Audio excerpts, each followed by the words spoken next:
మందుబాబులు ఎప్పుడు ఎక్కడ ఏం మాట్లాడతారో ఎవ్వరికి అర్థం కాదు అని చెప్పాలి ఈ వీడియోని చూశాక.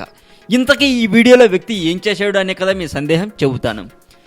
ఈ మధ్య జూబ్లీ హిల్స్ రూట్లో మందుబాబుల కోసం పోలీసులు నిఘా వేశారు. అనుకున్నట్లుగానే మందుబాబులు దొరికారు, ఒక 10కి పైగా. అయితే వాళ్ళ దగ్గర నుండి ఫైన్లు రాబట్టారని సమాచారం.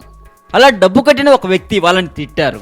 తిట్టడం కూడా మామూలుగా తిట్టలేదండి. దేవుడు ఉన్నాడు, చూస్తూ ఉంటాడు, నా దగ్గర 3000 తీసుకోవడం కాదు అంటూ కొందరి టాలీవుడ్కు చెందిన సెలబ్రిటీల పేర్లు చెప్పి వాళ్ళ కూతుళ్ళు వాళ్ళ మేనకోడలు తాగి రోడ్డు మీద తిరిగితే ఏం చేయలేకపోయారు, నాలాంటి వాళ్ళ దగ్గర డబ్బులు గుంజడం కాదు అంటూ గట్టిగా మాట్లాడడం మొదలుపెట్టారు.